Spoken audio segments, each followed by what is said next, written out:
Here is the world's news in pictures, and this is PARTE Gazette screening it.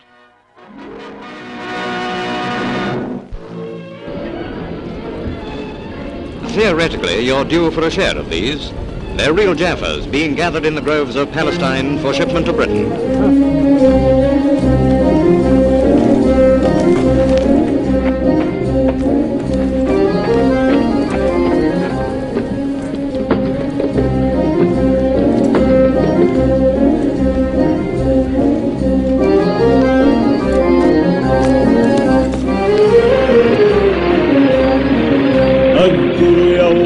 كنت بيافا خبرنا خبر عن يافا وشراعي في مينا يافا. Most Palestinians were not aware at that time that they were about to become victims of ethnic cleansing.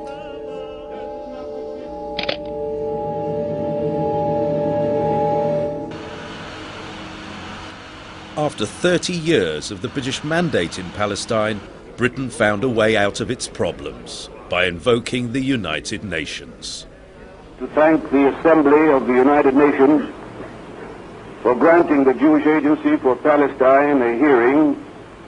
When we speak of a Jewish state, we do not have in mind any racial state or any theocratic state, but one which will be based upon full equality and rights for all inhabitants without distinction of religion or race and without domination or subjugation. The UN General Assembly held a session on November the 29th, 1947, with the sole task of adjudicating on the partition of Palestine. ثم هذه خريطة الأراضي. كما ترين اليهود لم يملكوا أكثر من 5.5% من مساحة فلسطين. However, the United Nations resolution granted them half of Palestine.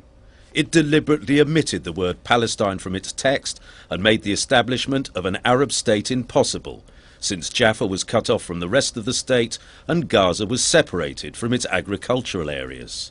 This was the draft resolution presented for voting. The resolution of the Dutch Committee for Palestine was adopted by 33 votes, 13 against, 10 abstentions. أمريكا بالأساس إذن وفي عهد ترومان هي التي صنعت هذا القرار ودفعت ثمنه عن طريق الضغط وعن طريق الرشاوي إلى عدد من مندوبي الدول، وقد اعترف مندوبو ليبيريا في إفريقيا والفلبين وغواتيمالا، عدد من الدول اعترفوا خطيا بمذكراتهم بالضغط الأمريكي عليهم أو على حكوماتهم للتصويت بدل التصويت مع العرب أو التصويت أو الامتناع عن التصويت إلى التصويت مع القرار الذي أمريكا وضعته. Arab papers listed the countries that supported the UN partition plan. Arabs demonstrated against the resolution. It was unthinkable in the United Nations for any other place in the world that a national liberation movement would share the land with the settler community by dividing it. What was important for the Zionists in the United Nations Partition Resolution was that it provided Israel with international legitimacy, but they didn't care for the borders, or it didn't stop them from thinking how to dispossess the Palestinians. أرادوا ترسيخ المبدأ وهو مبدأ الدولة اليهودية. حالما رسخ المبدأ وقبل دوليا هم تكفلوا بالتفاصيل، ولذلك برأيي الترانسفير هو مترتب عن فكرة الدولة اليهودية في مكان لا يوجد فيه أغلبية يهودية، وبالتالي لا مجال لللف والدوران حول هذا الموضوع. قلت دولة يهودية، قلت ترانسفير، After the partition resolution, Britain announced that it was to end its mandate in Palestine on May the 15th of the following year, 1948.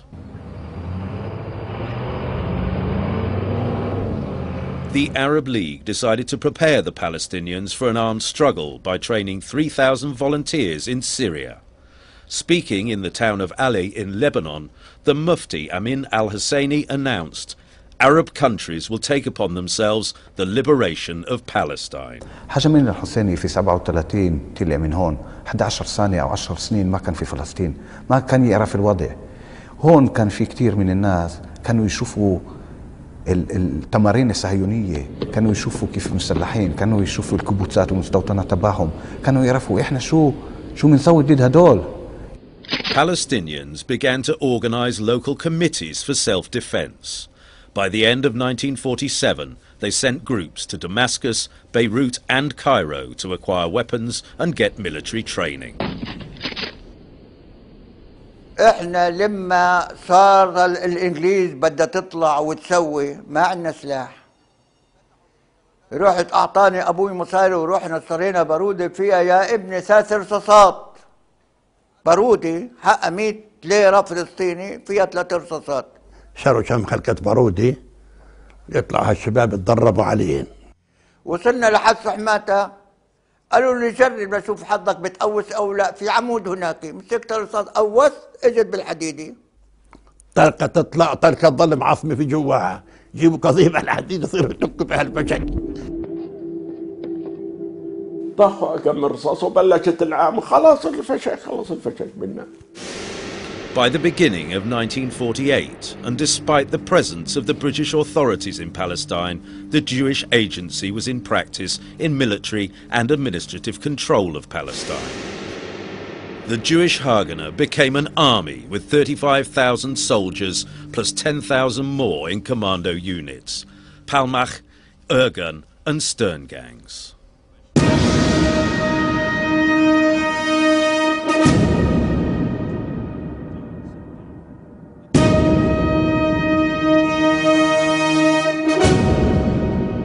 On the other side, only 2,500 Palestinian revolutionary fighters remained after the British authorities smashed the Palestinian Revolution.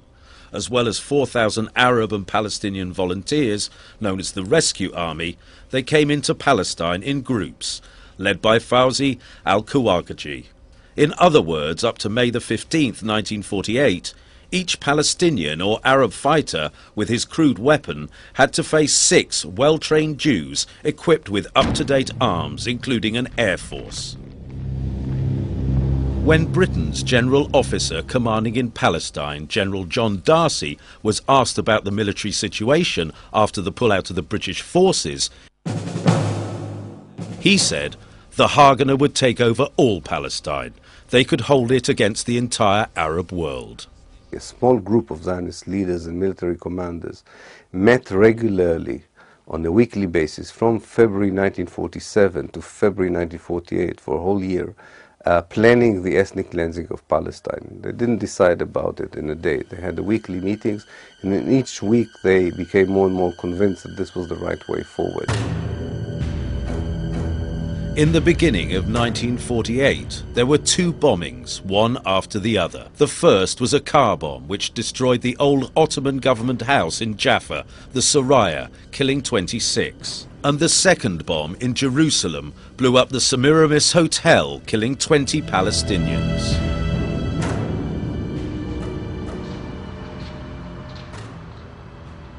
At the Middle East Centre at Oxford University, we found an important document. In this letter, dated January the 6th, 1948, the British High Commissioner for Palestine sent a letter to David Ben-Gurion, inquiring whether the Haganah had been responsible for the blowing up of the Semiramis Hotel. 2 days later, Ben-Gurion, who signed himself Your Excellency's obedient servant, sent a reply on the letterhead of the Jewish Agency for Palestine. He admitted that the Haganah was responsible for the explosion. During the first 3 months of 1948, The Zionists were responsible for dozens of bombings in Palestinian cities and villages. There were also individual killings on the roads, special operations carried out by Zionists disguised as Arabs, who were known as the Mustaravim. شتويم في أوان البرتقال يعني في شهر 1 فرحنا هناك شافونا من بعد حوالي كيلو اليهود من المستوطن الوطني وصاروا يطلقوا رصاص خبينا ورا صناديق البرتقال وكانوا عمال البرتقال يلقطوا في هذاك الوقت. أحيانا يستعملوا بعض الديناميت ينسفوا بعض البيوت المتطرفة اليهود يعني هاي أشياء بتذكرها. اليهود صارت تطلع على القرى بالليل فاهم وتعمل تحط قنابل وتسوي انفجارات ولهذا صرنا احنا ناخذ البارودة ونحرس خوفا من انه اليهود يدخلوا يعملوا هكذا. A direct challenge to the United Nations and its powers of war prevention comes from Palestine. The definition of legal and illegal forces becomes daily more obscure. Haganah, the force first legally raised for the defense of Jewish settlements, appears to function hand in glove with Irgun Tzvi Leumi, the outlawed terrorist army. Full-scale training is underway in a score of camps throughout the country. There is no shortage of arms nor ammunition. The cameraman taking these pictures was led blindfold to the training ground. A few of the men avoided being photographed.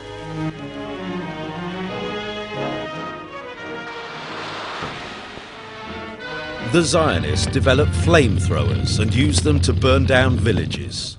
At dawn on February the 15th, troops from the Haganah and Palmach launched an attack to test their effectiveness in expelling Palestinians from their villages.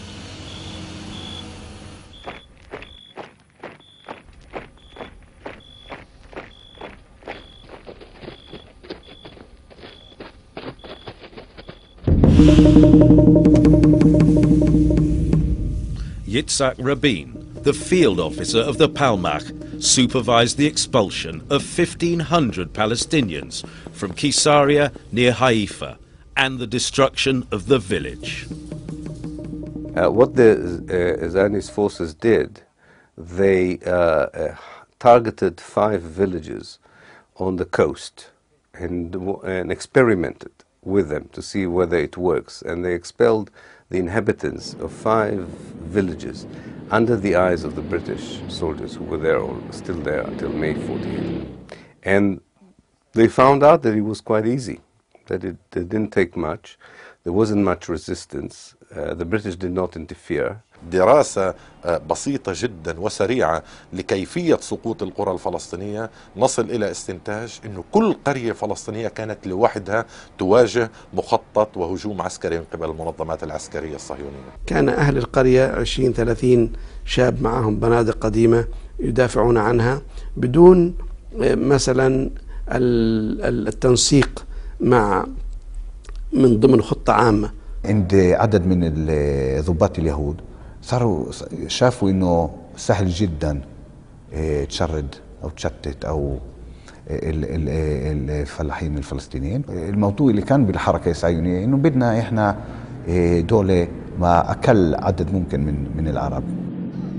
In Tel Aviv, Wednesday, March the 10th was a decisive day for the Haganah command. The final meeting was on the 10th of March 1948 when they drafted the plan known as Plan D or Plan Dalet, which finalized the last details about how to expel the Palestinians and dispossess them. بن غوريون أعطى تعليمات بمصطلح نظفوا، يعني قديش بتقدروا تطردوا عرب اطردوا.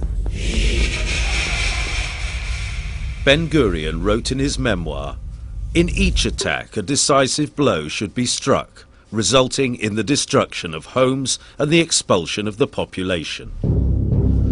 The Arab and Palestinian fighters were determined to defend their land, despite their very limited means.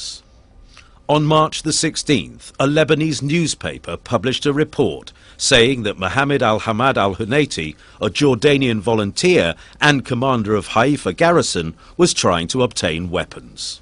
كان والدي في حيفا ولما رأى أن المناضلين ينقصهم التدريب والسلاح حز في نفسه فاستثار همم ضباط الصف من الجيش العربي الأردني واستعدوا أنهم يلبسوا ملابس مدنية ويدربوا المناضلين. طبعا كلوب باشا كان قائد الجيش الأردني، طلب والدي وقال له أنت يعني ليش تعمل هيك؟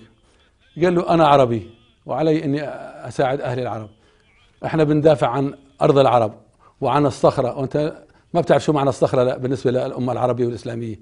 فلما شعر والدي أنه عليه ضغط استقال من الجيش العربي، فتوجه والدي إلى بيروت ودمشق للحصول على الأسلحة. حصل على كميات من الأسلحة. في أثناء عودته في قافلة السلاح من بيروت إلى حيفا كانوا شباب نادي أسامة العكي بانتظارها، فعكا بيشوفوهم لليهود، قالوا احنا شايفين اليهود قاعدين بيجمعوا لك وحطوا لك موانع من 3-4 أيام، فالأفضل أنك تعود بالقافلة عن طريق بيروت دمشق عمان. قال لهم أنا إذا بغيب عن حيفا يوميا تسقط حيفا، ولذلك لازم أخترق الموانع هاي واللي الله كاتبه بصير. On the next day, al-Hunayti was killed in an ambush along with 12 other fighters on the road to Haifa. He was buried in Amman, Jordan.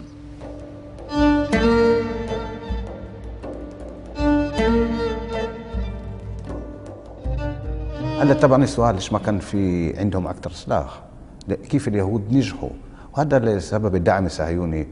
اليهود من برا كيف ساعدوا الحركه الصهيونيه وشو كان دور العرب وعدوا كثير وعملوا قليل.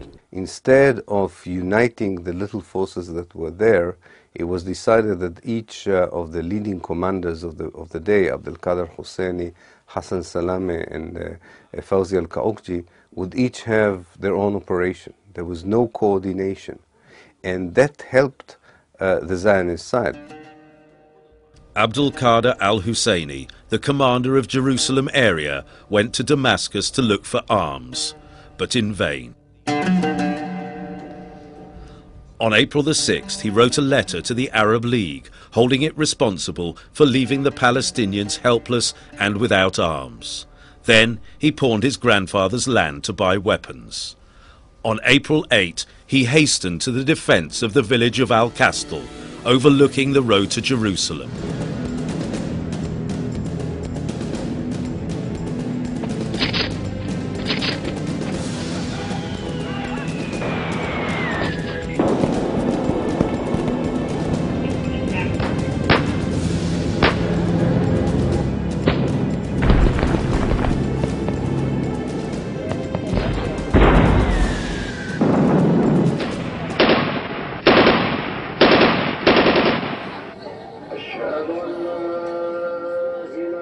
In the battle for Al-Kastal, al-Husseini was killed. On April 9th, as the Palestinians were carrying his body and those of his colleagues to be buried, the next phase of the Zionist military operation began. The aim was to expel the Palestinians from villages close to Jerusalem that were beyond the boundaries accorded to the Jewish state under the UN partition resolution.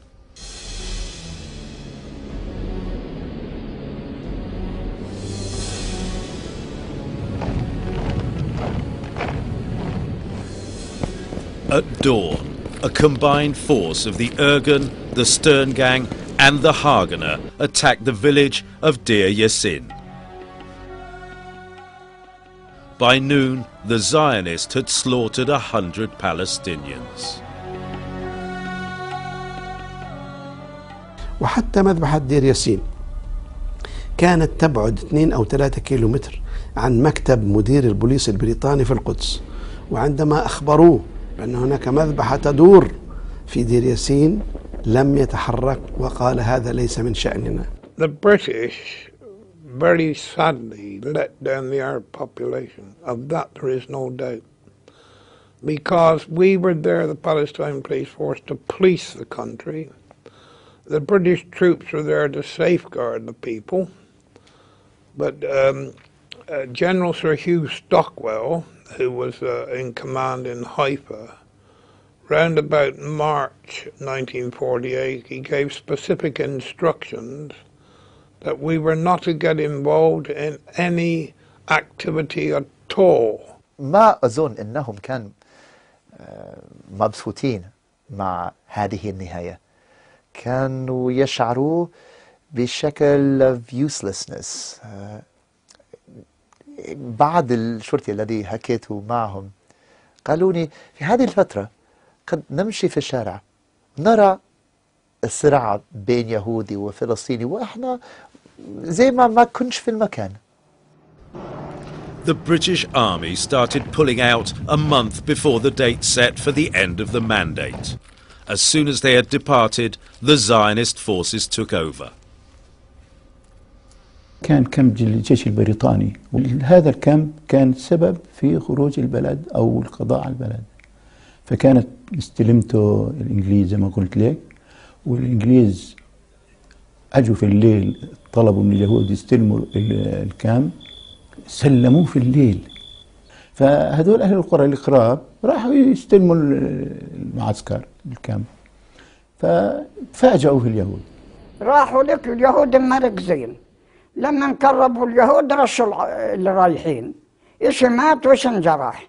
اللي انجرح يزحف يوصل بين الشجر والقمح، واللي ما ظل مات ولا حدا جابه ولا إيش. بريطانيا أعطت سلاحها لليهود. كانت اليهود مدرعاتها دباباتها أسلحة كلها سلمت اليهود وطلعت بريطانيا. سلموا لهم أو هم استلموا 2700 مبنى حكومي، 50 محطة قطار، و3000 كيلومتر من الطرق المعبدة، وعدة موانئ. وسلموا لهم 37 أيضا معسكر جيش، بعضه ملآن بالأسلحة وقطع الغيار.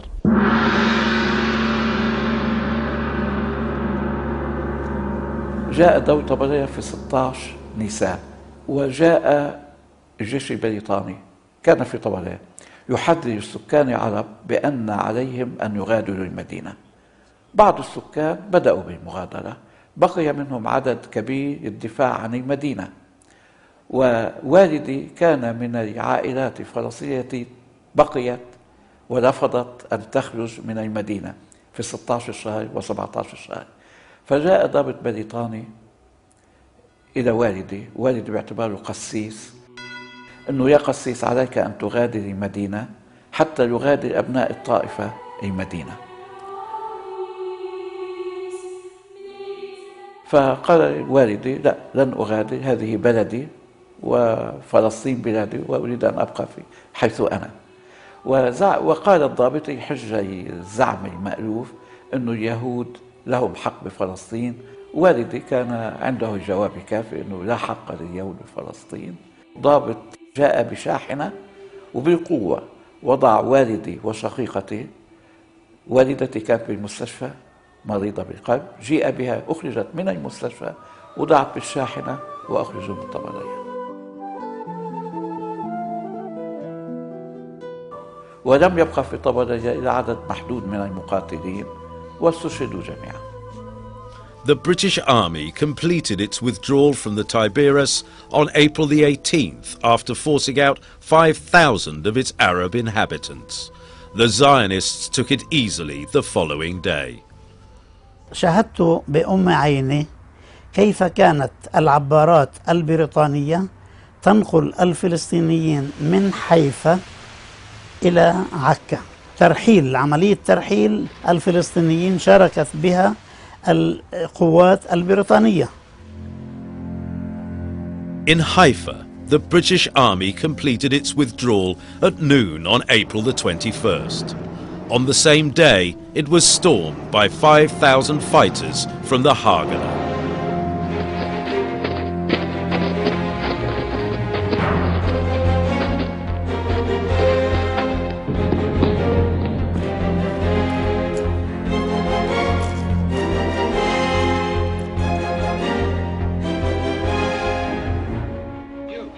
There were 580 Palestinian fighters defending the city. 60 of them were killed, and those who remained withdrew within 2 days. احنا ظلينا لما حيفا سقطت. لما سقطت حيفا كانوا إذا يعني الرئيسية سقطت، الراس سقط، واحنا شو بدنا نضل نسوي هان عشان امتلأت العالم.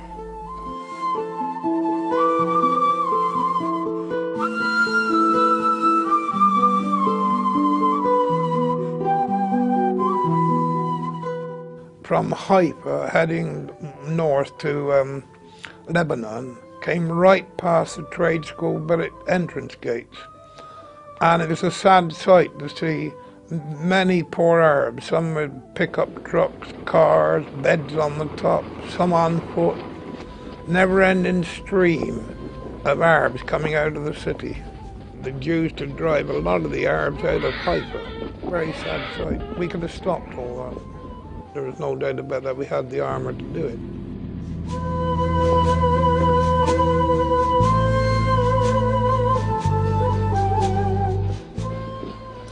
"50,000 Arabs were evicted from Haifa. This is a memorial erected by the Israelis commemorating what they refer to as the battle to liberate Haifa. At the same time, the Palestinians were still resisting in Jaffa. قتال في يافا، منطقة الجبلية من أشرس المناطق اللي كانت تقاتل، ما هي متاخمة لتل أبيب والجوار هذول، تقاتل دفاعا عن يافا. تعرف مين كان يقودها؟ امرأة يعني قيادة القوة اللي كانت المتطوعين اللي كانوا هناك امرأة اسمها مهيبة خورشيد. هذا للتاريخ كمان، وأنا شايفها بلباسها العسكري ومقاتل. During the last week of April, the bombing of Jaffa intensified. 70,000 of its inhabitants fled by sea to Lebanon and by road to East Palestine and Jordan.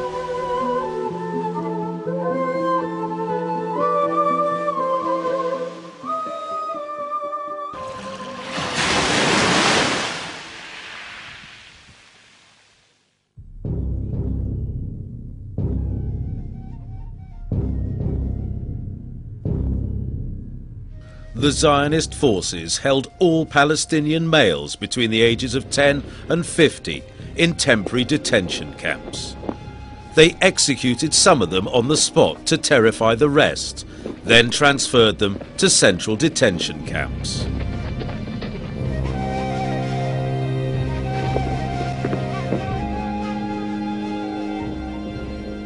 Detainees were made to bury thousands of Palestinian corpses to prevent the spread of epidemics.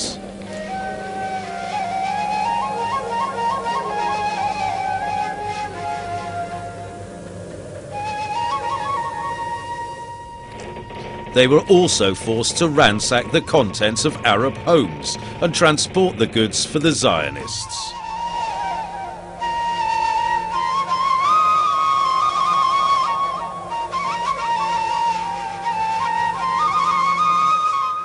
كانوا يأتون بالشاحنات ويفرغوا المنازل العربية من كل محتوياتها الهامة. يعني من مفارقات القدر أنه كانوا يأخذون المكتبات الهامة زي مكتبة السكاكيني ونقول زيادة وحتى المكاتب العادية، وتؤخذ إلى حيث تودع اليوم في المكتبة الخاصة بالجامعة العبرية في القدس. مئات المكتبات الفلسطينية لأبرز الأعلام الفلسطينية من مخطوطات وسيرة ذاتية وكتب أخذت هذه الوثائق ووضعتها في أرشيف خاص يحمل اسم القوة خاصة الهجنة. المنهج اللي اعتمدته المنظمات العسكرية الصهيونية في عملية التهجير، فالبصة كمثل تم حصارها وقصفها من 3 جهات وأبقيت المنطقة الشمالية مفتوحة. طبعا والشاطر يفهم المقصود انه المنطقة الشمالية مفتوحة، شو بنقدر نوقع احنا ضحايا بيكون منيح، نعمل ترويع وتخويف للسكان. وهذا اللي صار مع أهل البصة، انه بنتيجة الحصار والقصف بالطائرات والمدفعية وعملية تهجير السكان صارت بالألف.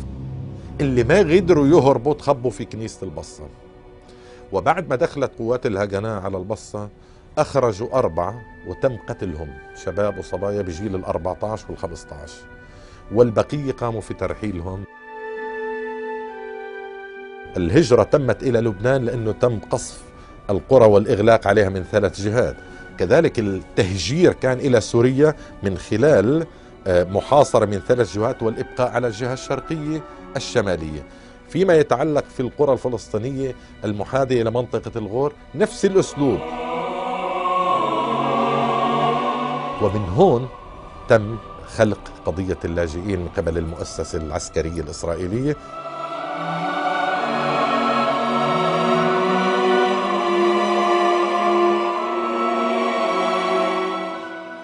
It happened many times that the Israeli very holy soldiers took 10 of the youngsters in the middle of the village, shot them just in order to kill them, in order that all the others will see it and run away. And if it's not enough, they took others also. The Palestinians left of their own accord and in the expectation of a triumphal return. Another variant of this version is that the Palestinians left on order from their leaders to clear the decks for the invading Arab armies, and they were promised that after the great Arab victory they will be able to return to their homes. So that is the traditional Zionist version, and it's completely untrue, and there is a massive amount of hard evidence to contradict this version. Half of the Palestinians who became refugees were already expelled from their houses by May 1948. So I could say that out of the 530 Palestinian villages that were destroyed in the 1948 Nakba, half of these villages were already demolished by the 15th of May.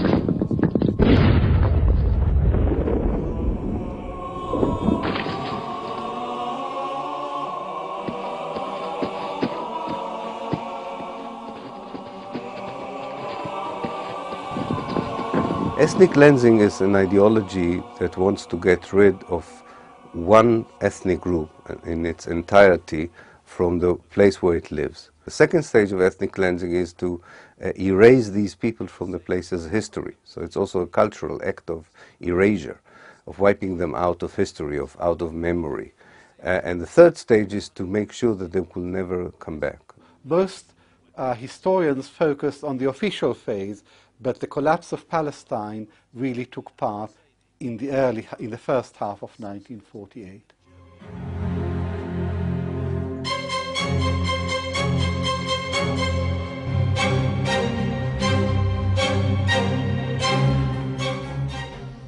With the British Army still present, the Zionists took control of 5 major cities in this marked area of Palestine. They destroyed 200 villages, committed dozens of massacres, and forced more than 350,000 Palestinians off their land. May the 15th, 1948, the date originally appointed for the termination of the British Mandate, posed a problem because it happened to be on a Saturday, the Jewish Sabbath. Therefore, the Jewish Agency sent out invitations to celebrate the announcement of a Jewish state on Friday, May the 14th at 4 p.m. at the Tel Aviv Museum. The British Army had to advance its withdrawal by 24 hours. In fact, they were issuing Jewish stamps before the 14th of May. A few days before, I've still got 2 franked. They're issuing their own stamp. They were geared up, mind. They were geared up and ready to go. No doubt about that.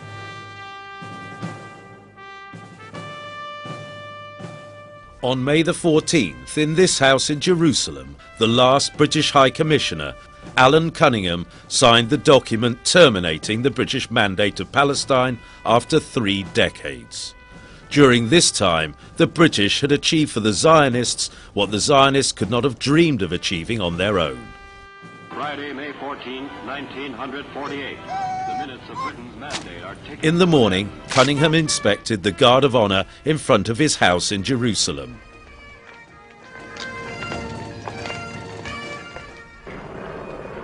Then he flew to Haifa.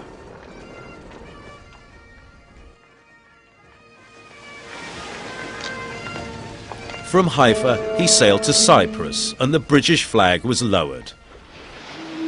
When the British occupied Palestine in 1917, the number of Jews was 50,000. And when they left, the number of Jews had multiplied 10 times to 500,000.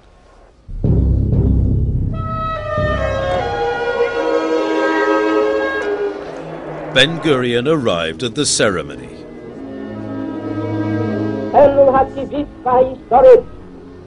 Where he read the Declaration of Independence of the State of Israel.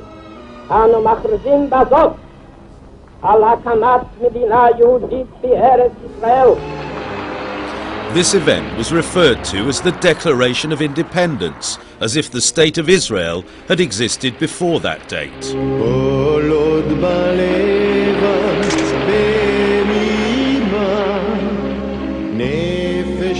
The declaration was signed by the Zionist leaders.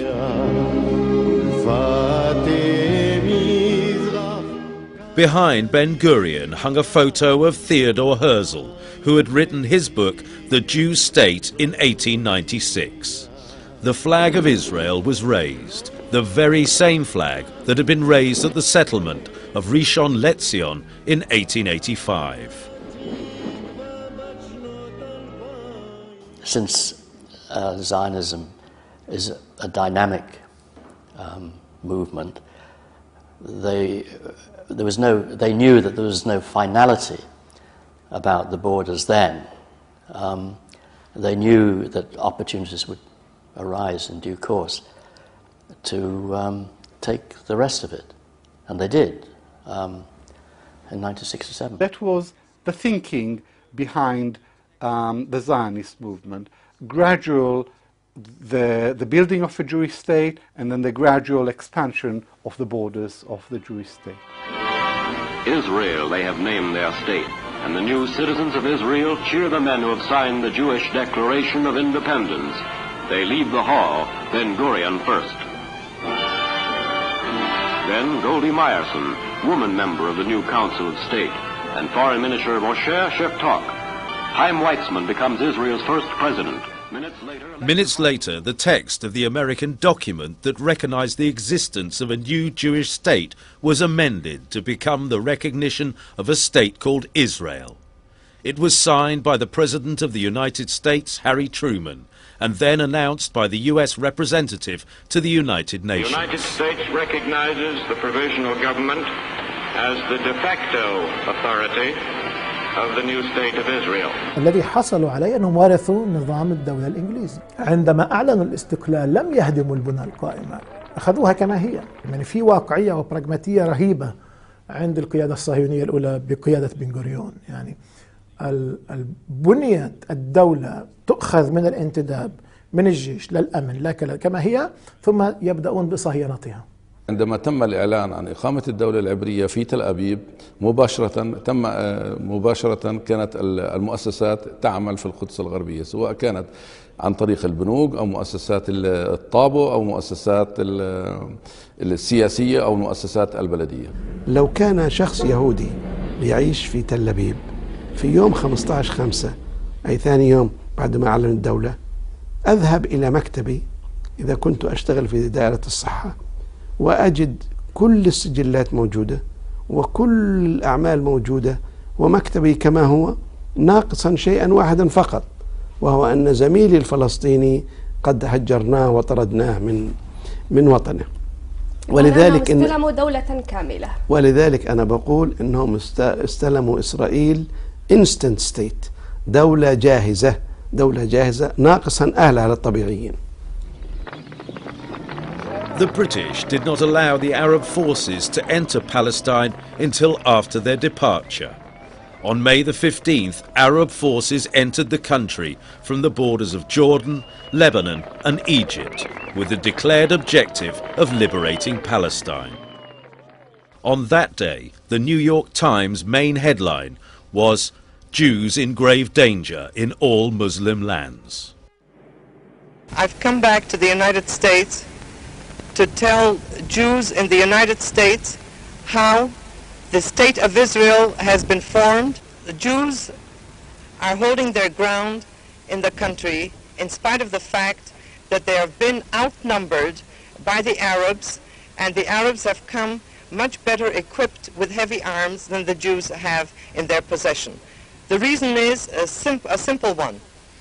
Jews who are fighting in Palestine, the State of Israel, are fighting for the only thing that they have in their possession. It means life or death to them. Arabs who are invading Palestine from the Arab states have not that vital interest in this war.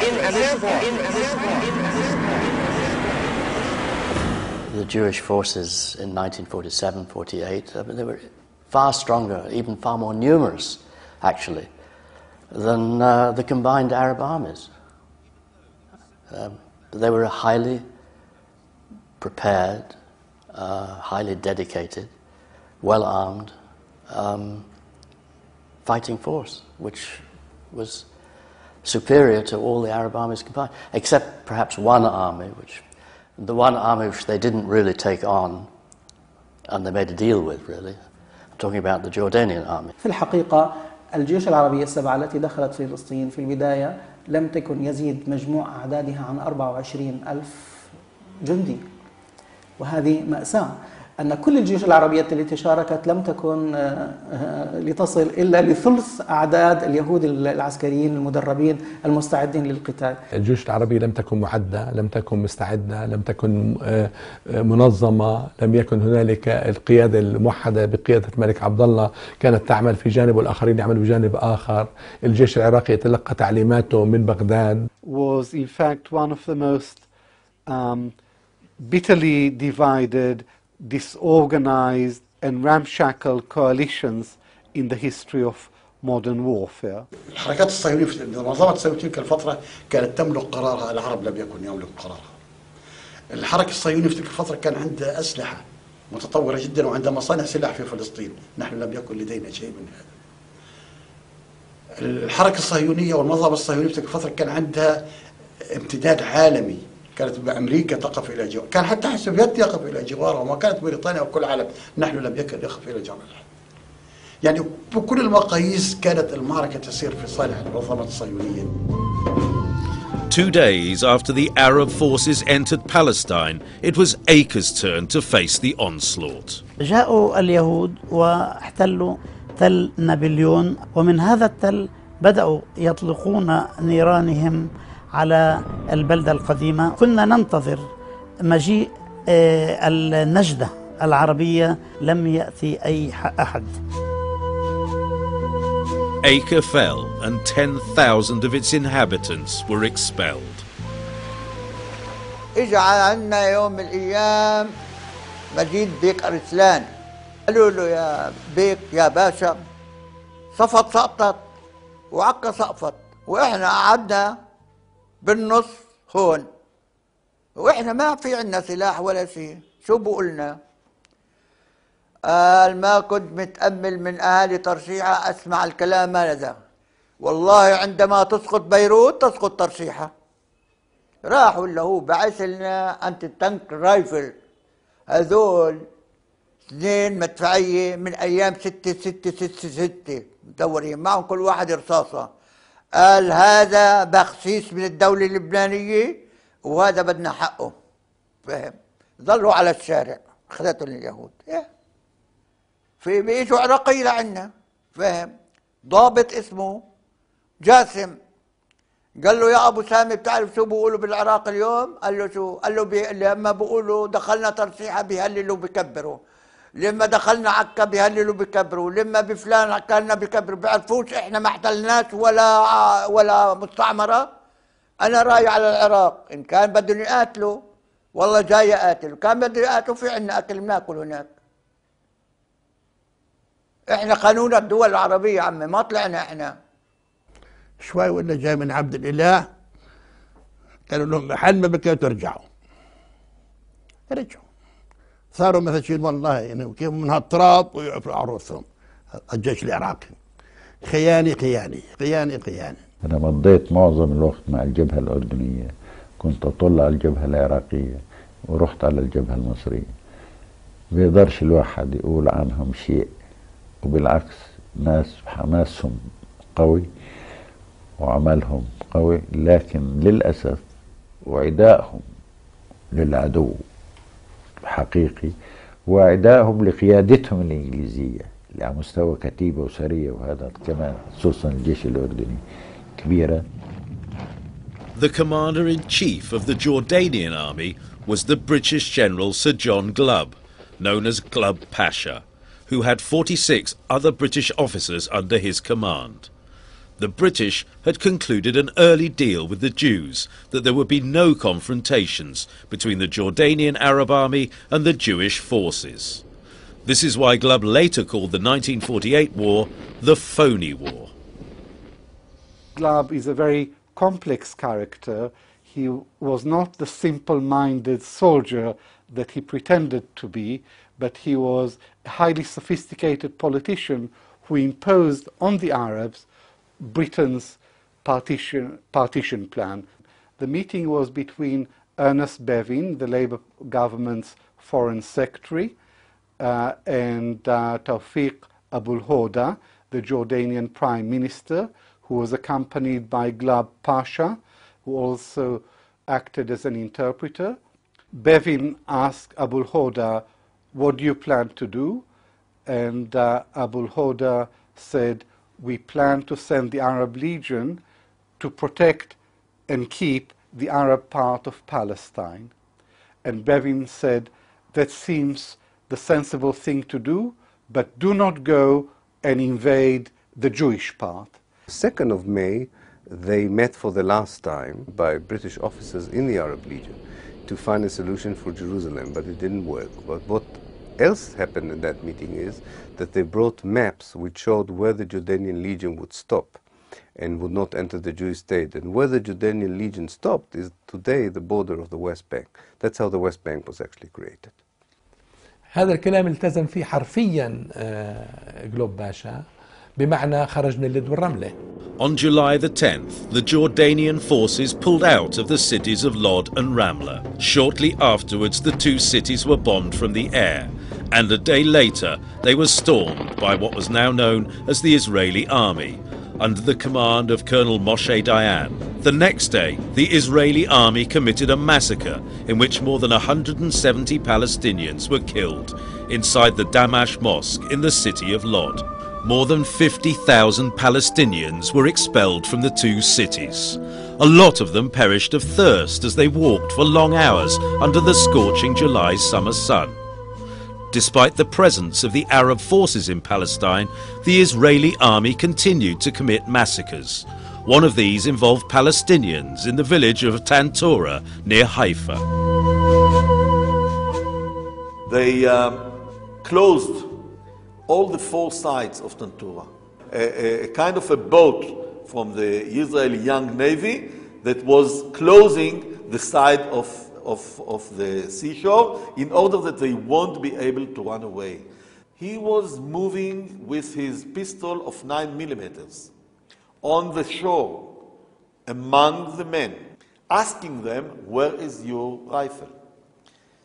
Those who said that my rifle is somewhere next to my house was taken like this with a rope to his house by 2 or 4 people.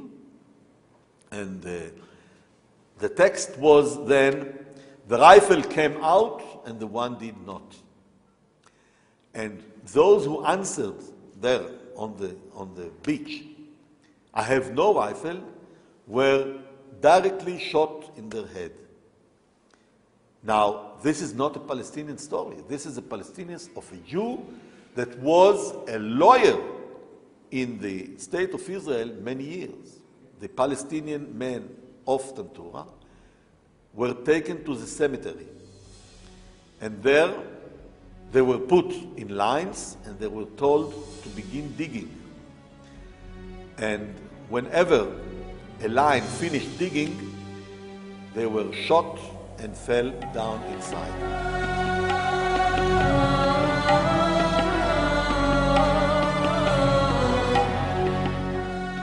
There was no worry on the Zionist leadership side that the soldiers will not understand what is expected of them, because they already dehumanized the Palestinians in their thinking and perception long before the operations themselves began.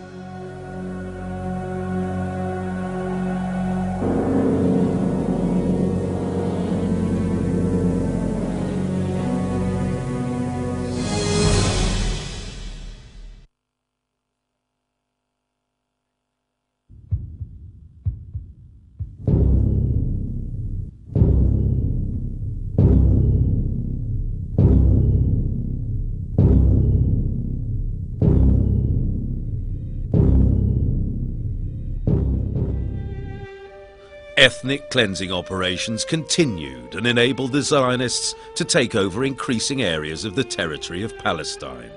By the end of July 1948, more than 400,000 Palestinians were expelled from their lands.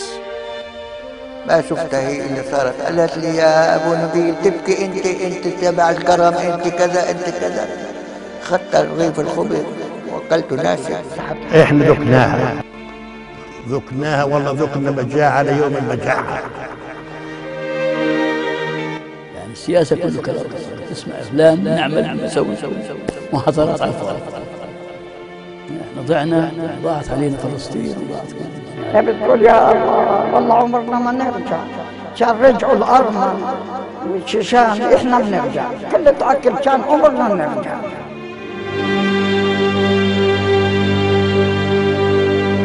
أمان الله ما زلنا عليك.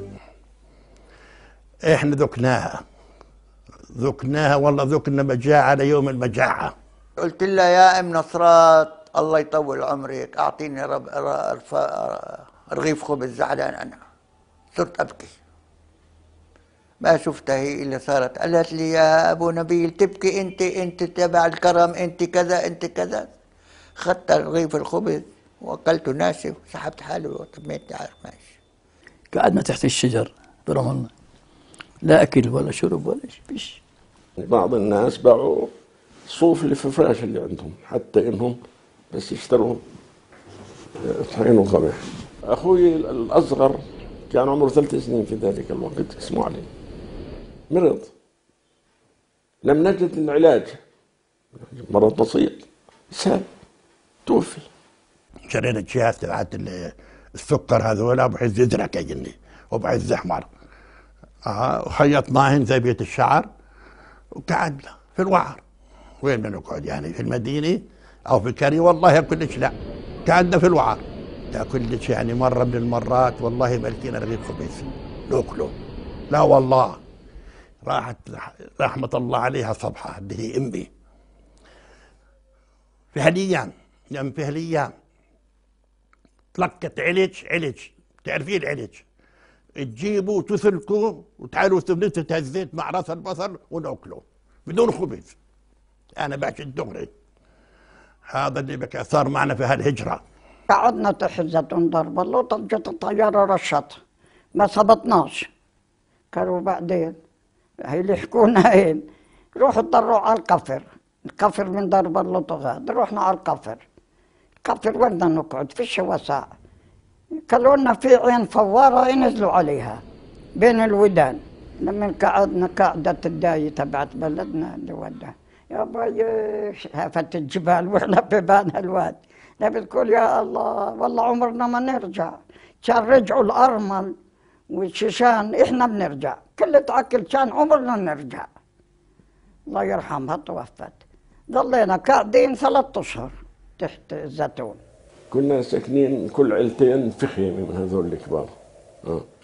في الشتاء يتخلعوا الأوتاد، نروح نحط حجار عليهم ونروح نمسكهم في الشتاء ونمسك في العمود خوف إنه ينخلع بسبب الريح والمطر. United Nations mediator in Palestine, Count Volker Bernadotte. Count Volker Bernadotte arrives with Trigvalee. And I believe, and I think I have the right to believe, that we sooner or later, it might be sooner, can get a settlement and stop the war in Palestine. Count Bernadotte saw the devastated Palestinian villages and visited refugee camps in Palestine and Jordan. He witnessed the arrival of international aid and saw how the Palestinian people had become impoverished refugees, waiting in long lines for basic foodstuffs to help them survive: flour, sugar and milk.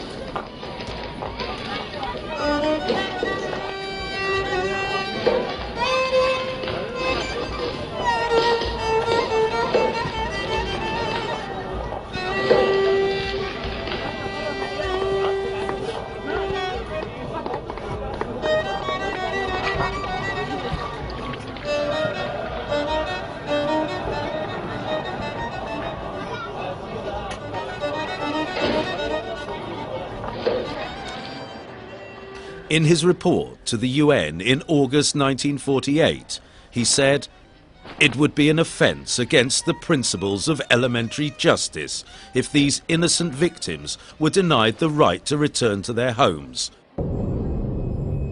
while Jewish immigrants flow into Palestine, and indeed at least offer the threat of permanent replacement of the Arab refugees who have been rooted in the land for centuries." I hope that I will continue my mission as mediator for Palestine. That's what we hope to. And this is now a setback. We had, I would like to say, success in the beginning. It goes up and down. Now we are a little down, but I'm not at all a broken man over this. Because I'm still hopeful that we can get a result of the mission.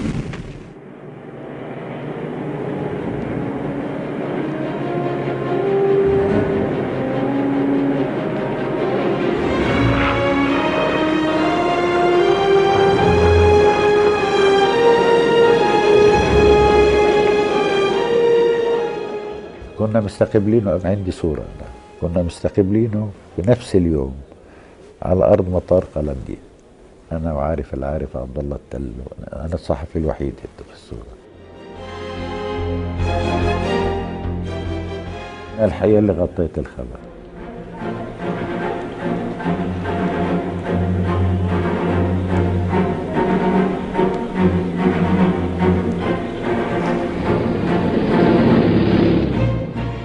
كنت قاعد بمقر قيادة الجيش، يعني الكتيبة إلها قيادة، والقيادة كانت في الروضة، المكان اسمه الروضة، وقاعدين هناك وإذ بيجي تلفون: المستر بسيسو، نعم، we have a message for you. قلت له: من مين؟ من كوماندر ستافورد. قلت له: طيب شو هي؟ قال لي: تعال. رحت عليهم رأسا، لا أقول لها كنت بدنا زوت انقتل. Count Bernadotte was killed in a UN car in an ambush in Jerusalem. His assistant, the French Colonel André Sarraute, was also killed. Palestine, and from Jerusalem, the bodies of Count Bernadotte and the French truce observer Colonel Serrault are conveyed by ambulance to Haifa.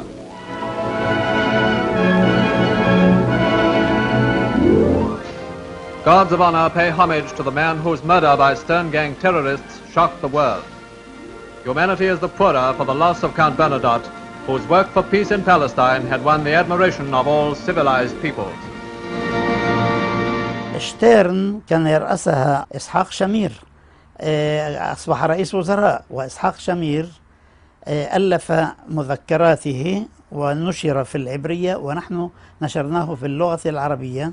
هو يتحدث عن جميع العمليات الإرهابية التي نفذها، وهو يفتخر بما قام به من عمليات. Avant de disparaître, le comte Bernadotte avait envoyé à notre organisation son dernier rapport contenant des suggestions précises pour un règlement définitif du problème palestinien.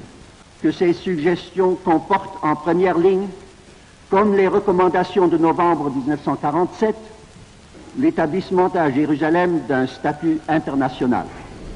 Though the UN had declared that Jerusalem should be an international zone, there was no reaction when the Israelis occupied 85% of the area of Jerusalem outside the walls of the old city. However, Israel expelled over 30,000 Palestinians from the neighborhoods in what is now known as West Jerusalem. Israel continued its expansion. Air raids, incursions and expulsions escalated. By December 1948, the number of Palestinian refugees soared to over 700,000. The United Nations General Assembly responded by adopting Resolution 194. This states that refugees who want to return to their homes and live in peace with their neighbours should be given the right to do so as soon as possible. Israel is a child of the United Nations, and it is determined to remain loyal to its parent body.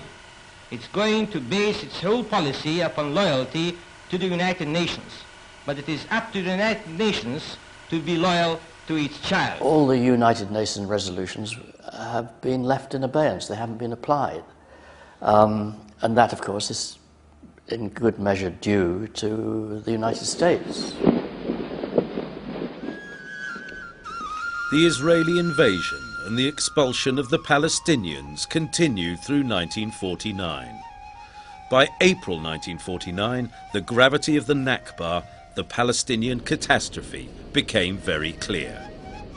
Almost 500 towns and villages were destroyed. 11 cities and 100 other villages that remained intact were colonized. More than 13,000 Palestinians were killed and more than 30,000 injured. At least 850,000 Palestinians were expelled, representing 85% of the population living in the area that had been declared to constitute the State of Israel. In 1949, the UN strove to conclude separated truce deals between Israel and each of the surrounding Arab countries. These agreements were drafted with the intention of protecting the State of Israel against any future attack. After Count Bernadotte was murdered, the truce negotiations were headed by his deputy, the American mediator Ralph Bunche. The first armistice agreement signed was that with Egypt in February, then with Lebanon in March and with Jordan in April. In the agreement with Jordan, a triangle of Palestinian territory was given away to Israel. It included all the villages on both sides of the road between Al-Afula and Al-Qadera Road in the Tulkarm and Jenin districts. The territory was officially handed over on May the 10th, 1949. The very next day, Israel was admitted as a member of the United Nations. We believe that admitting Israel as a member will not merely be an act of justice. It will also be a decisive step towards peace, because it will remove any vestige of doubt from certain minds that Israel has come to stay. The UN Security Council Resolution 69 stated, "The Security Council decides in its judgment that Israel is a peace-loving state and is able and willing to carry out the obligations in the UN Charter."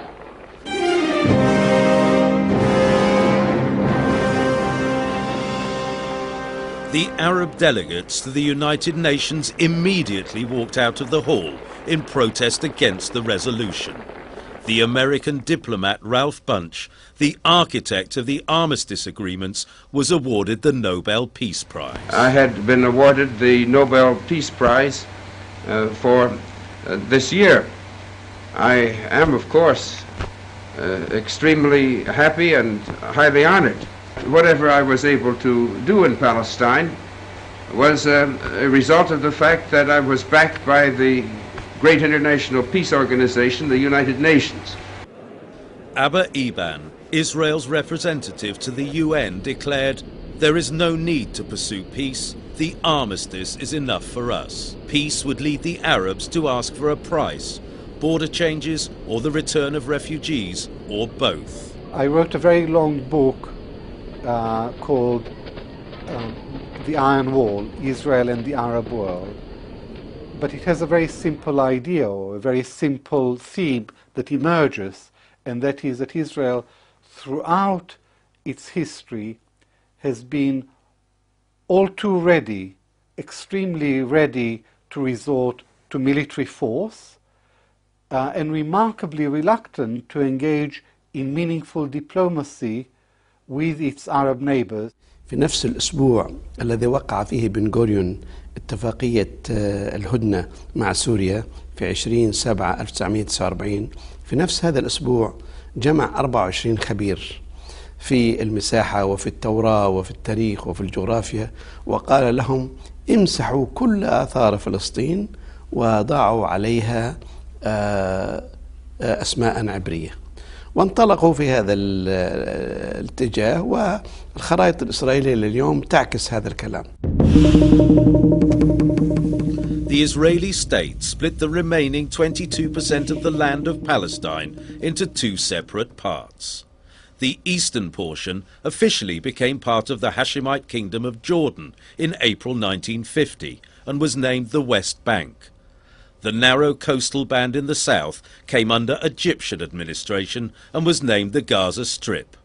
The word Palestine was erased from history, politics and economics.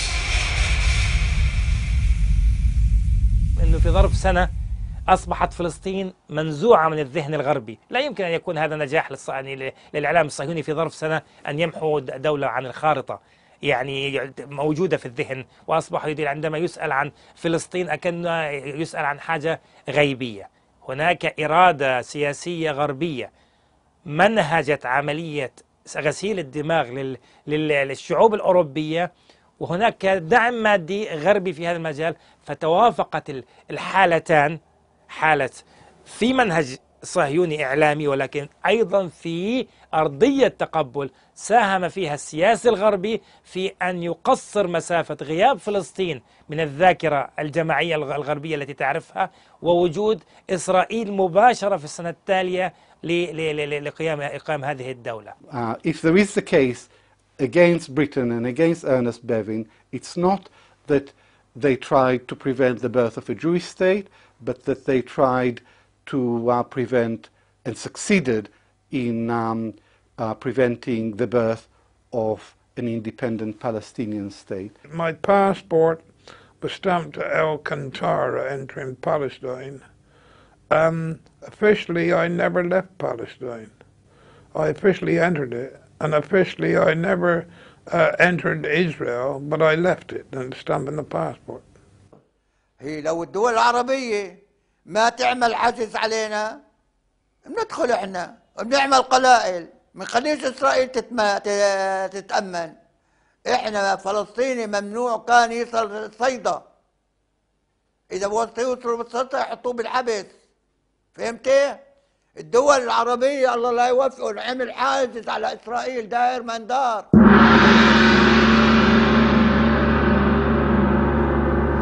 Though historical documents have already revealed much about the Palestinian Nakba, there are still many more classified documents that have not yet been made public.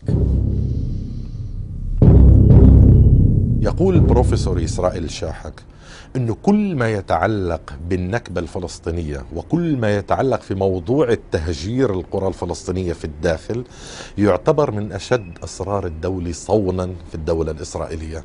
حسب القانون الإسرائيلي إذا الوثائق بالأرشيف ممكن تدور المصلحة القومية الإسرائيلية ما بيتم تفتح أبدا. يعني حتى عشان هيك إذا بتتعلق كتير مثلا من موضوع اللاجئين بالمفاوضات بدكش تفتح الملفات هدول. أنا طلبت عدة ملفات بالأرشيف، أرشيف دولة إسرائيل بالنسبة لأراضي لاجئين، مش بس الحرب نفسها، بس شو صار مع أراضي معينة في مناطق معينة بعد الحرب. قالوا لي أنا طلبتها قبل 10 سنين، قالوا لي بعد 10 سنين، طلبتها قبل أسبوع، قالوا لي بعد 10 سنين. مخطوط كبير جدا وهام في تاريخ فلسطين للأسف لم يخرج إلى النور عن الأراضي في فلسطين من عام 1916 وحتى عام ما قبل النكبة. طبعا هي أكثر من الكاتب هو سليم فرح من مدينة الناصرة. هناك نكبة للأرشيف الفلسطيني ونكبة كبيرة جدا.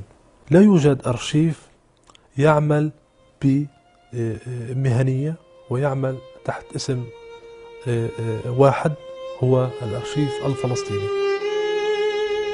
While making this documentary, we turned to many institutions and individuals across the world to help us. We found numerous documents that have been neglected and poorly maintained. This included the memoirs of the physician Hussein Fakhri al-Haldi, ex-mayor of Jerusalem, who remained in Palestine in 1948. He wrote his memoirs in Beirut in 1949. In 1958, he wrote a book in English entitled Arab Exodus. Neither of these two documents has been published. التوثيق وتسليح، وأيضا في نفس الوقت رد على الآخر، لأنه في تزييف للحقائق وفي تشويه لهذه الصورة وفي قفز عن محطات معينة. هل على مستوى الذاكرة الفردية كل فلسطيني تم تهجيره من قرية أو مدينة معينة يعرف في بعض تفاصيل ما جرى في قريته؟ الجواب هو نعم، ولكن إذا كان المقصود هو على مستوى الذاكرة الجماعية، هل نحن كفلسطينيين ندرك اليوم حتى بعد 60 سنة من هذه النكبة بين أقواس من عام 48 ندرك حجم النكبة الفلسطينية؟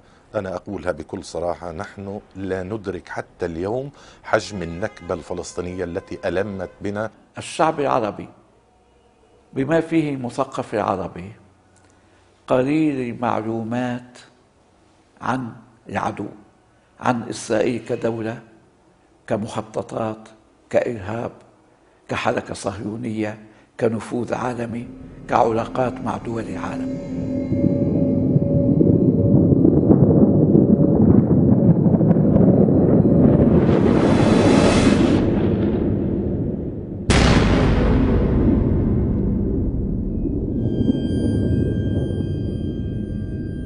After the foundation of the State of Israel, 150,000 Palestinians, both Muslims and Christians, remained inside its borders. البقاء كان بالصدفة مش بطولة، واللي هاجر 15% الذين بقيوا من الفلسطينيين بالصدفة.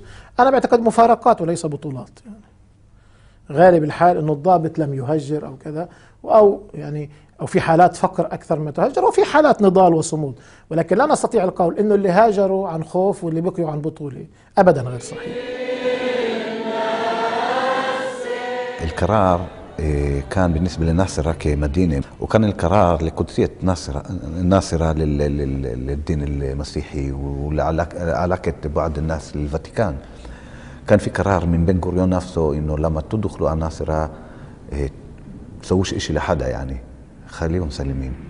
لما احتلت ناصرة كان فيها آلاف من اللاجئين من القرى المجاورة، من صفوري ومن مجادل ومن معلول وإلى آخره، وهم كمان يعني ضلوا في المنطقة مأمنين، أما حسب القانون الإسرائيلي ما كان بإمكانهم يرجعوا على أراضيهم وعلى قراهم، وهم اللاجئين الداخلين في إسرائيل، لاجئي الداخل. This is the village of Sephoria today, just one among hundreds of destroyed Palestinian villages whose traces have been wiped away. Most of the inhabitants of Sephoria were forced to move towards Lebanon and Syria. A few moved to a neighborhood they called Al-Satafra in the city of Nazareth. This is less than 2 kilometers away from the lands taken from them, but they are not allowed back. Sephoria has been renamed Zippery. In northern and western Galilee, the Israeli army allowed some of the Christian and Druze villages to remain. This was a measure intended to foment sectarian feuds among the Palestinians. المحاولة كانت هي محاولة ضرب إسفين عندما توجهوا لبعض اللاجئين البصة من الطائفة المسيحية في العودة، وكانت هناك رفض مطلق من قبل أهل البصة المسيحيين، وكان موقفهم واضح جدا: يا نرجع إحنا وأهلنا المسلمين من البصة، يا ما بدنا نرجع في المرة. معظم أراضينا صودرت، ويعني شخصيا أسرتي فقدت مئات الدنومات من الأرض بعدة قوانين. هناك أكثر من 30 قانونا لدى الإسرائيليين كلها تؤدي إلى مصادرة الأرض. من طرائف هذه القوانين مثلا أنهم أرسلوا للمرحوم والدي ولأعمامي أمرا يمنعهم من دخول قطعة أرض للتدريبات العسكرية، وبعد 3 أعوام أرسلوا أمرا بمصادرة هذه الأرض. ذهب والدي وأعمامي إلى المحكمة، احتجوا، قيل لهم القانون يقول إن الأرض التي لا تزرع 3 أعوام تصادر. قالوا ولكن الذي منعنا من زراعة هذه الأرض 3 أعوام هو جيشكم، هذه أوامر الجيش. فقال القاضي بكل صفاقة ارفعوا قضية على الجيش، هذا لا يعنينا. Mr. Sami Kamal Abdul Razak, Abu Nabil, remembers his home in Tarshiya in the smallest detail. He was 30 years old in 1948. His wife, Nabil, was 28. بيتنا في ترشيحة يا ستي مؤلف من طابقين، كل طابق في 4 غرف ومنافعهم فاهم، واثنين قدامه. وانا كنت زارع داني ومطلع على السطح، ولما بيجي برمضان اطلع اسال ابن نبيل اطلع احوش عنه، وبرمضان انزل احوش سين. إيه؟ شو بنعمل لك؟ ايش طلعنا ولا شيء. إيه؟ شو صار في البيت هلا؟ بعده ساكنين من اقرص 2 فيه 3 عائلات.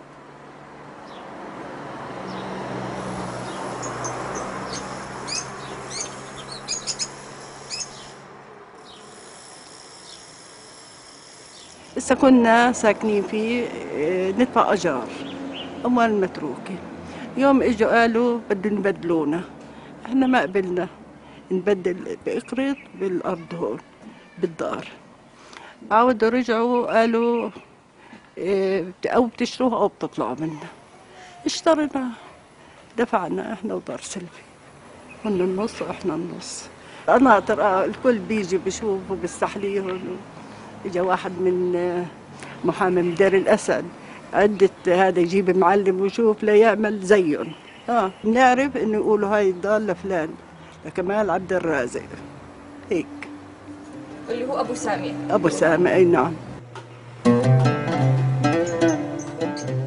Sami Kamal Abdul Razak, his children, his grandchildren, and millions of Palestinians are not allowed to return to their birthplaces, not even to visit their former homes. Birds return to their nests, but the Palestinian continues to be a refugee, homeless. The Palestinian houses seized by Israel are continuing witnesses to an enduring injustice.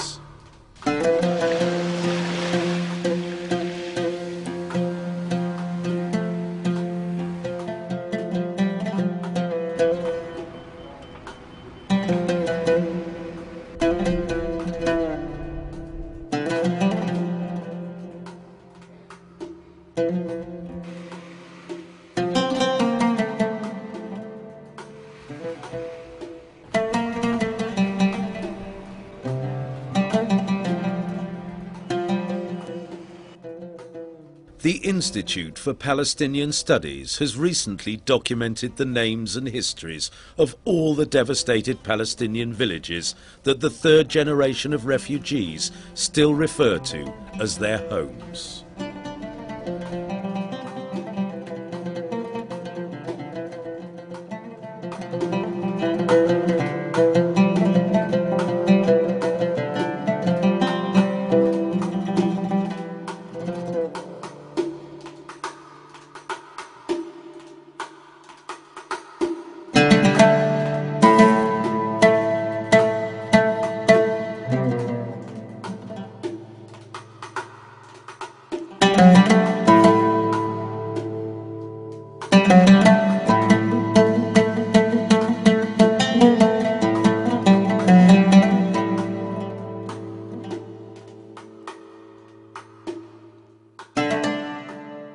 In 1969, the former Israeli Prime Minister, Golda Meir, told the British newspaper The Sunday Times it was not as though there was a Palestinian people in Palestine that saw itself as a Palestinian people, and we came and threw them out and took their country away from them. They did not exist. I'm from those who learned in the school that people with no land looked for a land with no people. So these people of here, what we call Palestine, maybe they were here, but they were no people. That's to say that 1,300,000 of people that were present here in 48 are either no people or were not here, and this was a kind of a mistake. And the 553 Palestinian villages that were totally destructed by the Israeli army didn't have any population, because no one until this very day changed this version of people without a territory were looking for a territory without people. إنكار ما جرى من حيث التهجير لعدم الرغبة بالاعتراف بحجم الجريمة. الاعتراف بحجم الجريمة له إسقاطات كبيرة. أولا على حجم التعويض الذي يجب أن يكون للفلسطينيين وحق العودة لهم. ثانيا أنا بعتقد إذا كان هنالك شخص ديمقراطي ليبرالي لديه مشكلة وجودية، أنه هو يستطيع أن ينظر ما شاء على حقوق الشعب الفلسطيني، ولكنه عندما ينظر يجلس على خرائب الشعب الفلسطيني. لديه مشكلة وجودية حقيقية وتناقض حقيقي ويحب أن ينكره. There was a machinery of denial, and that's why most Israelis did not know what happened. And those who did had a different mechanism. There was a mechanism of justification. They decided if our forefathers expelled the Palestinians, there was a good reason for this. And they were taught not to talk about it in public because it embarrasses Israel. تنكر إسرائيل أنها اقترفت أي جريمة. هنا مخيم برج البراجنة في بيروت، وكل المخيمات الفلسطينية تشهد كل يوم وعلى مدى 60 عاما الماضية على جريمة استئصال الشعب الفلسطيني من رحم أرضه.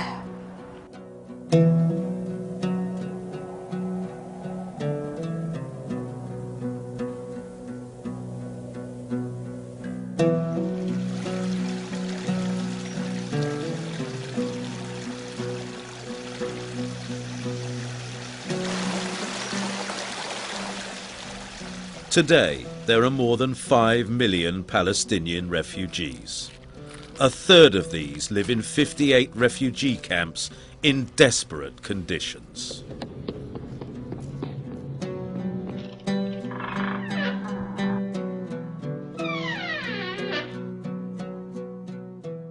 يعني السياسة كله كلام مسخرة، تسمع فلان نعمل بنسوي كله محاضرات على الفاضي. احنا ضعنا وضاعت علينا فلسطين وضاعت كل الدنيا علينا. انا طلعت ولد من البلاد صرنا اختياريه انا واولادي. طب وينه؟ وين الوعي اللي عندنا؟ وين التقدم اللي عندنا؟ وين الوطنيه اللي عندنا؟ الوطنيه يا عم الله يستر عليك. وطنيه يجابهم ويبني ويعلي ويروح على القاعة تبعت ابو خويك ولا تبعت مش عارف مين يعمل افراح لابنه يقول له فات. طالت تصور يعني صار بده يصير 60 سنة واحنا بننتظر يوم وبكره. إلي من 48 ل 2008 60 سنة عايش ميت بدون وطن، بدون أرض، بدون ذخيرة، بدون سلاح، بدون قوة. حزين 60 سنة عايشين حزين.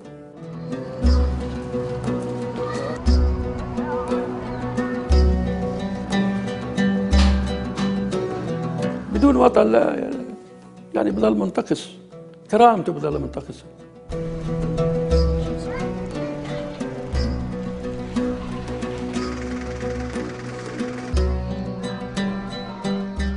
والله وحياة أبوك الله ومحمد، الليلة هذه نفس الليلة ما عمري حلمت حلمي في الجنوب إلا في البلد.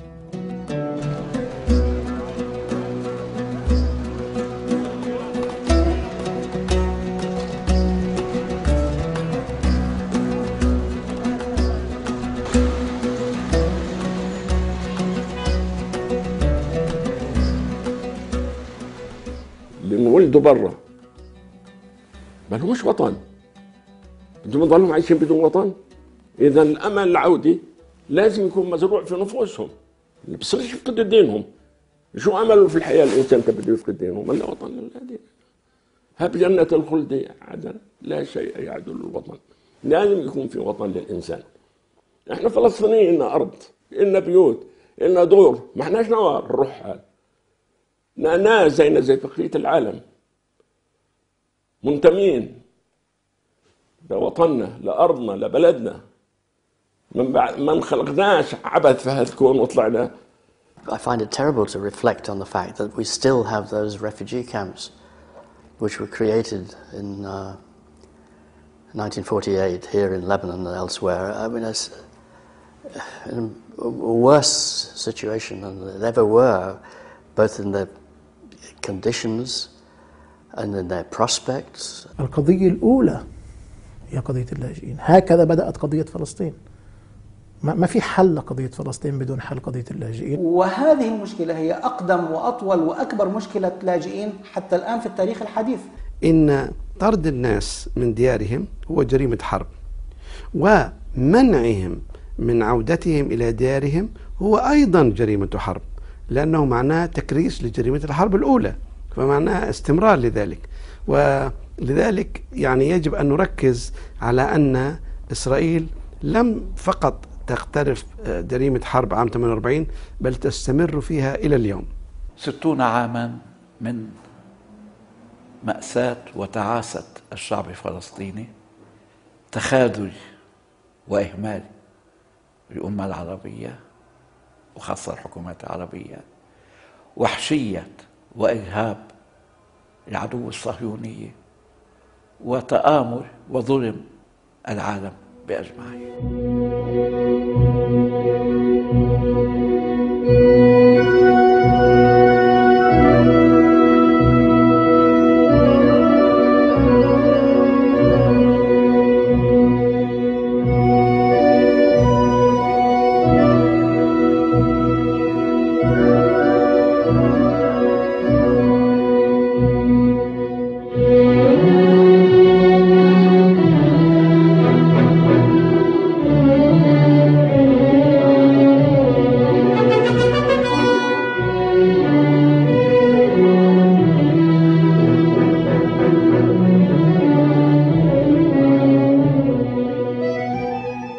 لم تسقط القدس عام 48 ولا عام 67 فحسب، تسقط القدس كل يوم في ظل سياسة إسرائيلية ممنهجة وغياب كامل للإرادة العربية.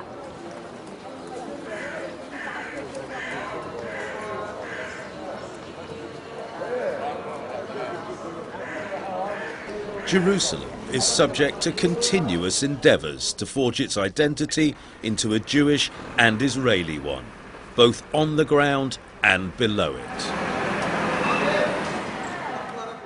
نفق مفتوح، نفق مقترح تحت الإنشاء. طبعا الحفريات ليس من الناحية الجنوبية وأيضا من الناحية الغربية باتجاه الناحية الشرقية. وهذه ما زالت مستمرة اليوم، هذه مستمرة حتى هذه اللحظة اللي بنشوفنا فيها مستمرة، وحتى وصلوا قبل يومين يقال أن هناك حدث انهيار في ساحات المسجد الأقصى. هون الحفريات من الناحية الجنوبية، وطبعا بس من الناحية الجنوبية كمان ومن الناحية الغربية. يعني الحفر هون الآن عندما وضع مخطط 2020 أو مطلق 20 سنة 2020 وضعت مليارات الدولارات من أجل تثمينه. هذا المخطط أولا ينظر إلى مدينة القدس كعاصمة أبدية للدولة العبرية بأقلية عربية لا تتجاوز 12%. نحن الآن كفلسطينيين 35% من المجموع العام للسكان. وينظر أيضا إلى الدولة إلى القدس بشكلها المستقبلي وليس هي الوضع الحالي. هو يتكلم عن ضم مستوطنات خارج حدود بلدية القدس، سواء كان من الناحية الشرقية أو الشمالية الغربية أو الجنوبية الغربية. طبعا الهدف منها هي إخراج التجمعات الفلسطينية للخارج وضم الكتل الاستيطانية اللي هي هذه اللي داخل حدود البلدية. بهذه العملية كم فلسطيني تم إخراجه؟ الجدار أخرج 125 ألف فلسطيني بضربة واحدة. المزيد من الأرض والأقل من العرب، هذا هو جوهر الفكر الصهيوني والسياسة الصهيونية. هل إسرائيل كتجسيد للفكر الصهيوني تخلت عن هذا الفكر بضرورة تهجير العرب من بلادهم؟ لم تتخلى. إذن عنصر المعادلة الأولى لم يتخلى، ما زال قائم. يبقى حول عنصر المعادلة الثانية ونحن هل تغيرنا أم ما زلنا نحمل عناصر النكبة الآتية فيما يتعلق فينا نحن نكرر نفس الأخطاء. قبل 48 كانت حركة وطنية منقسمة إلى أحزاب تقوم على أرضية التنحر العائلي. اليوم عندنا حركة وطنية فلسطينية منقسمة إلى أحزاب تقوم على أرضية التناقض الأيديولوجي والتناقض على الصلاحيات والمصالح. نفس الشيء، لم يتغير شيء، يعني رغم تكرار الدرس لكننا لم نتعلم الدرس. نفس الشيء في عام 1948 كنا نراهن على بريطانيا، يعني كانت قيادتنا تعمل على أساس أن تجمع الصيف والشتاء تحت سقف واحد، معاداة الحركة الصهيونية وصداقة بريطانيا. اليوم نحن نفس الشيء، يعني الذي تغير في الموضوع الولايات المتحدة الأمريكية حلت محل بريطانيا. نفس الشيء، كان في عندنا تجاوزات وفي عندنا كما قلنا خوات، وكان عندنا تجاوزات وكان عندنا خوات. 1948 كان بتقودنا القيادات إقطاعية واليوم بتقودنا قيادات برجوازية. قبل 1948 أيضا كنا لا نستطيع أن نبني علاقة جديدة مع الواقع، واليوم أيضا نحن لا نستطيع أن نبني علاقة جديدة مع الواقع. قبل 1948 كنا الشعب كان أساء اختيار القيادة، واليوم أيضا نحن نسيء اختيار القيادة. أنا أعتقد أنه اليوم إذا كنا نتكلم عن نكبة لم تبدأ عام 48 هي لم تنتهي عام 48. There's a new Nakba taking place as we talk. It just doesn't have the same features and characteristics of the 48 Nakba. The 48 Nakba was in one period of time and very dramatic and massive. The present Nakba is a very slow process of expulsion, annexation, demolition of houses, imprisonment of people. It's going on for 40 years. It's, in a way, it's a new version of the same idea of how to cause the Palestinians to leave Palestine.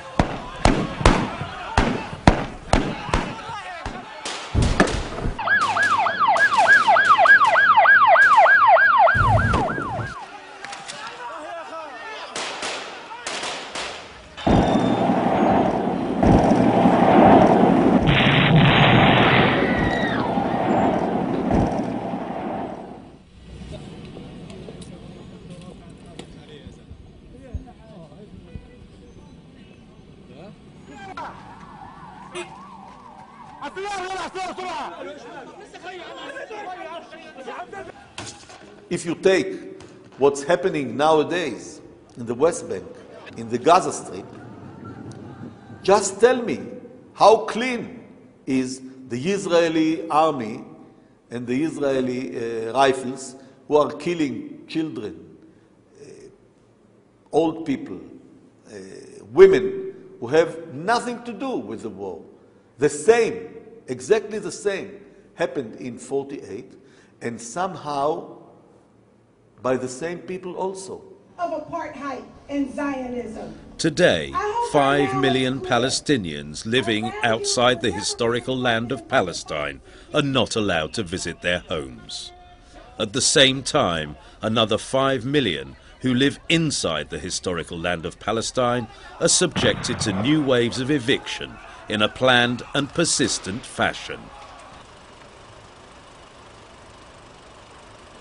The West Bank and the Gaza Strip are separated from each other, and each part is divided up by hundreds of checkpoints where Palestinians are forced to wait for hours and undergo humiliating searches designed to degrade.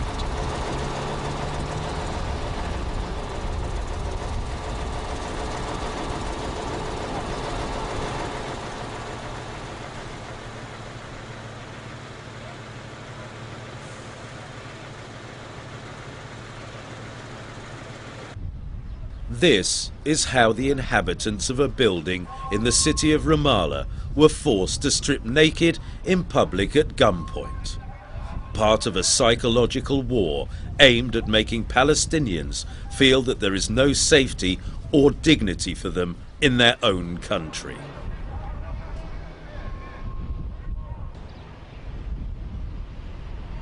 Mustaravim, Zionists disguised as Arabs who used to perform special operations in 1948. The scene has changed very little.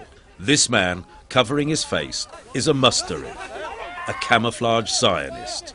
His mission is to trap the Palestinians.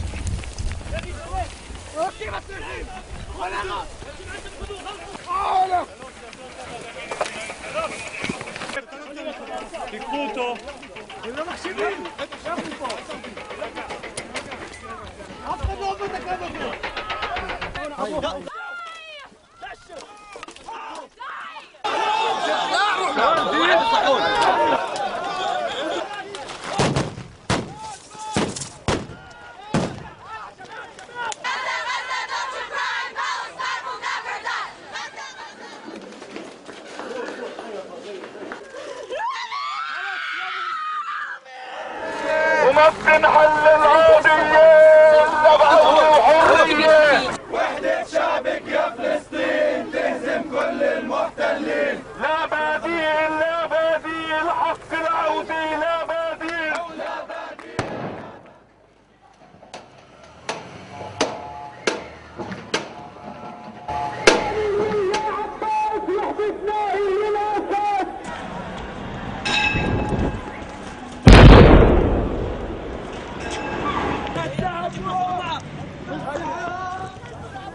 ما بنهاب وما بنهاب إسرائيل دولة إرهاب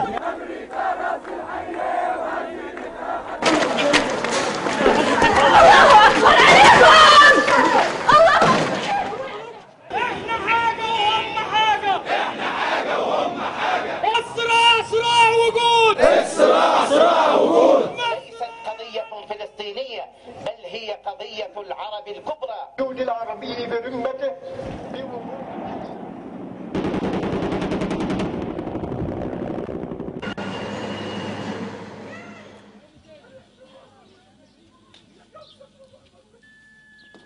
The story is not over.